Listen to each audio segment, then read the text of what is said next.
McLaren dominated the start of 2025, but in China everything fell apart. How is it possible that a team that seemed unbeatable is suffering so much this weekend? Today we tell you the keys behind this unexpected slump and what it could mean for the championship. Don't miss it. Leave me your opinion in the comments. Do you think McLaren can recover its form, or are we seeing the beginning of its decline? McLaren arrived at the Chinese Grand Prix as one of the strongest teams in the 2025 season. However, sprint qualifying revealed an unexpected weakness in the MCL 39, its extreme sensitivity to wind conditions. During qualifying, the wind on the Shanghai circuit presented a particular challenge, with irregular gusts that affected the car's stability in key sections. The problems were especially evident at the track's first and last corners, where a strong tailwind destabilized the car under braking and reduced downforce on corner exit. A visibly frustrated Lando Norris acknowledged that the team struggled to manage these conditions. He explained that the car became much more difficult to control in strong winds, something they had already experienced in Bahrain at the start of the season. Despite having one of the most competitive cars in normal conditions, the lack of aerodynamic stability on circuits with abrupt wind changes remains an unresolved issue. The MCL 39's aerodynamic design, highly optimized to generate downforce under controlled circumstances, appears to be vulnerable when conditions change unpredictably. While Red Bull and Ferrari managed to minimize the impact of wind on their fast laps, McLaren lacked consistency in sectors where wind direction played a decisive role. Another key factor in this weakness is the car's chassis and suspension setup. On circuits with more predictable conditions, McLaren has managed to extract maximum performance from its aerodynamic package. However, on a track like Shanghai with long corners and high-speed sections affected by variable wind gusts, the car becomes much more difficult to handle. The wind effect not only impacted cornering stability but also caused braking issues. Several drivers reported difficulty stopping the car consistently, with Norris being one of the most affected. On his final attempt at a fast lap, he locked the brakes at the turn 14 hairpin, missing a key opportunity to improve his grid position. The comparison with Ferrari and Red Bull in this regard is clear. While their cars seem to offer a wider performance window in different weather conditions, McLaren still relies on everything being in optimal condition to extract its true potential. This means that, on a weekend like China where the weather is unpredictable and the wind can change in a matter of minutes, the team finds itself at a disadvantage compared to its direct rivals. This issue had already been detected by the team in previous testing, but had not had such a significant impact until now. The key question is whether McLaren can find a quick solution to mitigate this weakness before the main race, or if the problems will persist throughout the weekend. The performance of the McLaren MCL 39 at the Chinese Grand Prix highlighted a problem that had already manifested itself in earlier stages of the season, but which became more evident in Shanghai: the car's inconsistency in different track conditions. Although the car has demonstrated enormous potential under optimal circumstances, the inability to maintain a consistent level of performance over a full lap is costing it key positions on the grid. The data from the sprint qualifying sectors show that, under ideal conditions, the MCL 39 had enough pace to challenge for pole position. However, inconsistent car handling prevented this performance from translating into concrete results. Lando Norris and Oscar Piastri alternated extremely fast sectors with errors that compromised their final times. One of the main problems lies in the car's extremely narrow performance window. The car is fast when conditions are perfect, but any variation in tire temperature, downforce, or track condition can cause performance to plummet. This characteristic has become a particularly difficult obstacle to manage on a sprint format weekend, where adjustment time is limited and each session is crucial. The term peaky has been used by several analysts to describe the MCL 39's behavior. It refers to a car that offers great performance in a very specific setup, but outside that range becomes unpredictable and difficult to manage. In Shanghai, this characteristic proved particularly problematic, with Norris and Piastri reporting difficulties in finding the right setup balance. One of the clearest symptoms of this inconsistency is the frequency with which both drivers have made mistakes at key points on the circuit. During sprint qualifying, Norris missed an opportunity to improve his time when he locked his brakes at the turn 14 hairpin, a mistake that was a direct consequence of the car's lack of stability at the end of the lap. Piastri, although achieving a better grid position, also struggled to maintain consistency throughout his fastest lap attempts. The problem is exacerbated when compared to the Ferrari and Red Bull cars, which appear to offer greater tolerance to variations in track conditions. While these teams have achieved a more stable performance balance, McLaren continues to rely on a much more limited tuning margin. Another key aspect of this inconsistency relates to tire management. The difficulty in maintaining optimal compound temperatures has led to the car behaving unpredictably between laps. When the tires are within their ideal window, the MCL39 is extremely competitive, but any deviation in temperature generates a sudden loss of grip, affecting the driver's confidence in high-speed corners. The performance gap between Norris and Piastri this weekend also suggests that certain driving styles may be better suited to the car in these conditions. Piastri has shown a greater ability to deal with the MCL39's inconsistency, while Norris has struggled to find a clean lap without making mistakes. This could indicate that small adjustments to each driver's personal setup are making a significant difference to competitiveness within the team. The lack of consistency in the car not only affects qualifying but also raises questions about race performance. On a circuit like Shanghai, where tire management and aerodynamic stability are key to long-run competitiveness, McLaren could find itself at a disadvantage compared to teams with a more stable car. The team has identified this weakness and is working on solutions to improve the MCL39's handling in less predictable conditions. However, with the sprint format limiting adaptation time, the big question is whether McLaren will be able to find a setup that allows its drivers to extract the car's full potential before the main race. Sprint qualifying for the Chinese Grand Prix highlighted another weakness that has affected McLaren's performance this weekend: tire management. From the first practice sessions, both Lando Norris and Oscar Piastri have reported difficulties finding the optimal operating window for the compounds, which has compromised their performance both on fast laps and on long runs. One of the main problems has been uneven wear and locking of the front end. Throughout the session, both drivers suffered constant wheel lockup during the circuit's most demanding braking points, such as the turn 14 hairpin and the first corner of the track. This phenomenon not only affects the car's stability but also causes premature tire wear, which can compromise race performance. The Shanghai circuit has particular characteristics that test tire durability. With long, high-speed corners and a recently paved surface, graining has become a recurring problem. This uneven wear on the tire surface drastically reduces grip and forces drivers to modify their driving style to avoid excessive degradation.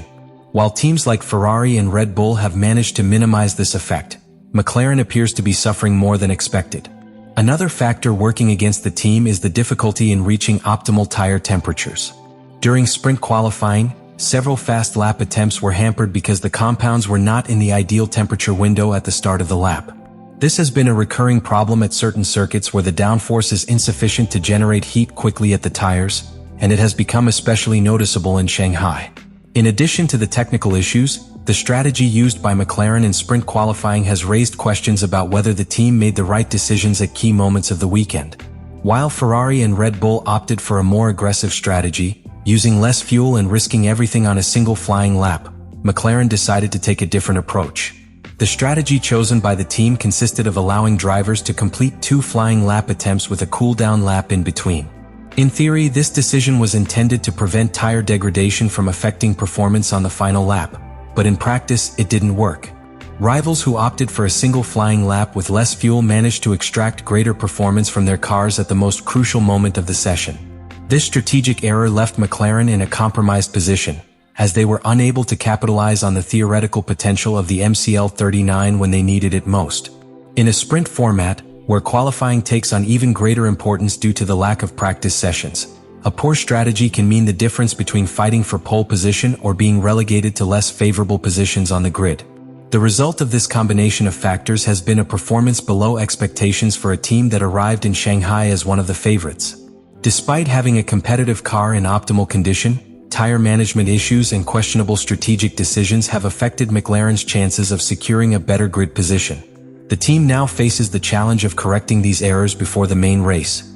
With race pace still a mystery and tire degradation a key factor in the final result, McLaren will need to quickly find a solution to maximize its performance and prevent these weaknesses from becoming a recurring problem for the rest of the season.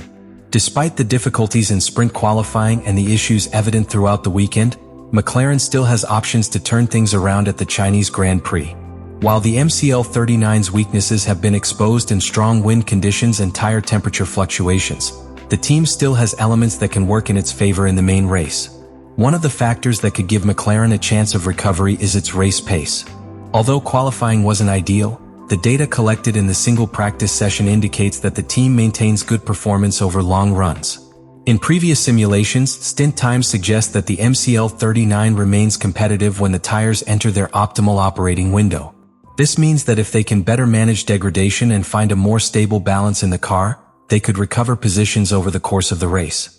Another aspect to consider is the evolution of the track. Throughout the weekend, the Shanghai circuit surface has shown a progressive improvement in grip. With more rubber on the asphalt, corner exit traction and stability under braking could benefit McLaren, especially in managing front tire wear, which has been one of its biggest issues so far. Furthermore, the sprint format has given them an advantage in terms of data collection.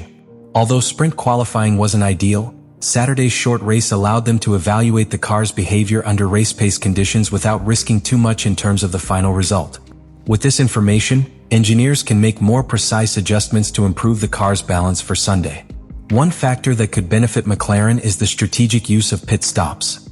Shanghai is a circuit where tire wear can make significant differences in race strategies. If the team finds an optimal pit stop window that allows them to minimize performance loss due to degradation, they could gain ground on teams facing similar issues.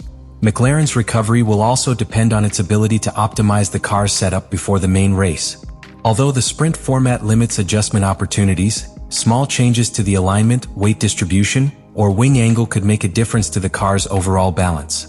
Another factor to consider is managing direct competition. With Ferrari and Red Bull showing more stable performances in qualifying, McLaren will have to capitalize on any mistakes or incidents in the race to regain positions. The starting grid for the Chinese Grand Prix presents a scenario where strategic battles can determine the final outcome, and McLaren still has room to experiment with different approaches depending on how the race unfolds. While the issues detected this weekend have exposed weaknesses in the MCL39, the team's responsiveness will be key to determining whether they can minimize these issues and maximize their performance in the race. Traffic management, strategy optimization, and the team's ability to adapt to track conditions will be key elements in determining whether McLaren can reverse its performance in Shanghai or if these issues become a worrying trend for the rest of the season. The Chinese Grand Prix has been an unexpected challenge for McLaren. After starting the season as the team to beat and demonstrating a dominant performance in the opening races, the issues in Shanghai have exposed vulnerabilities that could jeopardize their championship aspirations if they fail to find solutions quickly. One of the most worrying aspects is that the MCL39's difficulties do not appear to be incidental. Extreme sensitivity to wind, inconsistent car behavior, and difficulty managing tires have been recurring factors that could be repeated at other circuits with similar characteristics. Although the car continues to show great potential in ideal conditions, the lack of stability in different scenarios represents a significant obstacle in the title fight. McLaren's direct rivals have demonstrated a greater ability to adapt to changing conditions. Ferrari, with a more stable car and a more effective qualifying strategy, has capitalized on McLaren's mistakes to place itself in a favorable position. Red Bull, despite not displaying the absolute dominance of previous seasons, has maintained a consistent performance that allows it to remain in the fight. The big question now is whether the problems detected in Shanghai are an anomaly or represent a structural weakness in the MCL39's design. McLaren was the only top team to introduce updates at this Grand Prix, demonstrating its aggressive approach to development. However, the fact that these improvements haven't had an immediate impact suggests that the team still needs to better understand how to optimize its car in different conditions. McLaren's technical team faces a crucial moment. If they can identify and correct the factors that affected their performance in China, they can still remain a title contender. However, if these weaknesses persist in future races, they could lose the advantage they built at the start of the season. Despite the issues, McLaren still has a solid foundation to work from. Both Lando Norris and Piastri have shown that the car has the pace to compete at the highest level when conditions allow. The challenge will be to find a more versatile setup that allows them to maintain competitive performance in a wider variety of scenarios. The Chinese Grand Prix served as a warning to McLaren. Formula One is a championship where adaptability is key, and this weekend made it clear that the title fight won't be easy. From now on, the team will have to analyze every detail and ensure these issues don't become a pattern that compromises their season. The upcoming races will be crucial in assessing whether McLaren can overcome these difficulties and reaffirm its position as the team to beat in 2025, or if this weekend marks the beginning of a worrying trend in its performance.